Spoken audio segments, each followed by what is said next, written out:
4 years old na nga pala ang mga twinnies, kaya tara, let's celebrate! 1 month na rin pala since last kaming nagkita-kita ng mga besties, kaya talaga naman tingnan nyo kung gaano ka-excited yung mga bata. Sinundo talaga kami ng mga twins papunta sa play area, tapos nakita ko nga itong dollhouse, super nice! Actually, napo-order nga rin ako ng same para kay Kitty and also para sa Sunny Angels natin. Aba, birthday gift daw yan, pati itong jungle gym. And speaking of birthday gift, Pinky Promise with Diamond Palace nga pala tong regalo namin kay Ariana. Tapos kay Rosha naman, Pinky Promise din, pero dinagdagan namin ng Barbie yung sa kanya. From Trendy World nga pala tong mga Pinky Promise. Anyway, dahil first honor tayo for today's video, tinulungan muna natin si Doki mag-set up dito sa house. So tayo yung na-assign sa balloon duties and super nag-enjoy naman ako magpalobo ng mga balloons. Anyway, may machine naman kaya mabilis lang. Tapos grabe, tuwang-tuwa yung mga bata sa balloons. May patalon-talon pa nga.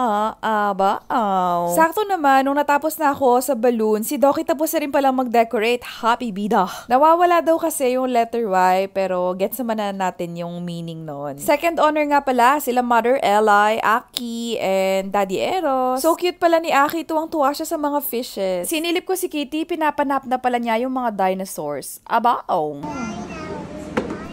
Maya-maya, dumating na rin si Sis Abby and si Sophie. So cute talaga ng mga twins, very accommodating, talagang sinusundo yung mga guests nila with holding hands pa nga. Sali nyo naman daw si Kitty sa holding hands party. Nag-ring around the rosy sila, tapos nagtagu-taguan sila dun sa parang teepee or tent. And sakto naman, tapos na rin pala si Papa ay mag-cook nitong specialty niya na beef. Meron ding chicken para sa kids, and then favorite ko to, yung fish na niluluto ni Papa A. Maya-maya, nagulat na lang kami, bigla na lang sumigaw si Doki. Ayun pala, may surprise guest tayong humabol. Ayan guys ha, pag may nag-comment dito ng asan si Mami Liza, alam na natin hindi niya tinapos yung vlog. Aba, kasama nga rin pala si Casey at saka si Tabornok. So complete talaga ang mga magbe-besties for today's video. Ngayon lang din pala makikita ni Kitty in person si Tabornok since last time na dumalo kami sa kanila, hindi namin kasama si Kitty, may sakit siya noon. After Doki, binuhat din pala siya ni Sis Abby.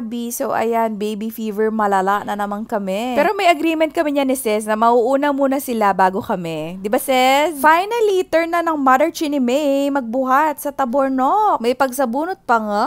Aba, Is it just me or parang ang bilis lumaki ni Baby CK? Kasi nung first time na binuhat ko siya and nakita ko siya, ganyan lang siya kalaki. Tapos after 2 months, but parang 6 months na yata ito, mare. Aba, so cute nga ni Kitty, minimeme din niya yung baby na doll. Ready na yarn to become a big sister. Uy! Naku patay, pati ang lola nagbuhat na nga.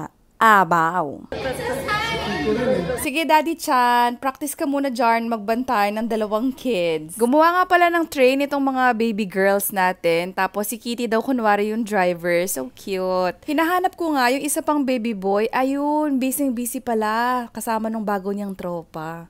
Aba, time na pala to blow the candle. Kaso nagulat naman ako, may kagat na itong number 4. Hulaan ninyo kung sino ang salarin. Tradition pala sa amin na kapag may isang batang may birthday, talagang lahat din papa-experience namin na mag-blow ng cake para everybody happy. Next sa Twinnie, si Sophie naman yung nag-blow ng candle. And then next si Kitty Girl. Aba, happy birthday Ariana and Rosha. Before kami umuwi, ito binigay na yung mga souvenirs or loot bags ni Doki. Meron din pala silang individually packed na mga cupcakes.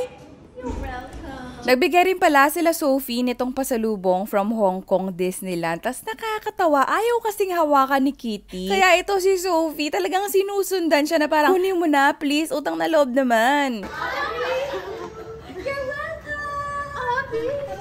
Tapos nakakatawa kasi ganun-ganon din siya kay Aki. Ayaw din kunin ni Aki. What is happening? Kunin mo na, utang na loob. Tita Ella ito lang. Grabe ka naman magregalo. Grabe. Bye-bye, friends! O, bye-bye friends na raw. Bye-bye, friends! Bye-bye, friends! Eto na nga pala yung pasalubong nila Sis Abby from Hong Kong at saka yung loot bag sa birthday ng twins. So first is itong colored pencils, tapos maraming mga candies, and meron ding cologne. Ano bang difference ng cologne and perfume? Comment down below. Sa lahat pala na binigay dito, ito yung favorite ko kasi para siyang s'mores without the crackers. Tapos meron din pala nitong super cute na stickers, so naglagay din ako ng ilang piraso sa cellphone ko. Pasalubong naman nila Sis Abby yung next, and itong si Piglet, meron kaming na-discover na surprise dito, abangan nyo mamaya. Meron din pala silang binigay na tea, tapos panali sa hair na Minnie and Mickey Mouse. Meron ding mga assorted na candies and chocolate, pero sa lahat ng binigay nila Sis na mga candies, ito yung pinakagusto ko, yung parang may kiamoy sa loob. Meron din palang kasamang Velly Sleepies na color yellow, tas lahat daw ng mga besties meron ito. So, abangan kung kailan nila susuotin ng sabay-sabay. And ito na nga yung sinasabi ko sa inyong na-discover namin. So, meron pala siyang parang bakal na kasama, and then nilalagay pala siya dito sa loob ng clothes sa may shoulders para pwede mo siyang suotin without holding it. Ganyan, nakaupo sa shoulders mo. So cute! Natakot ata si Kitty. Abaw. Oy, show ito, Lola. Show ito, Lola. Nakataas yung kamay. You don't have to hold it, bebe. Ano?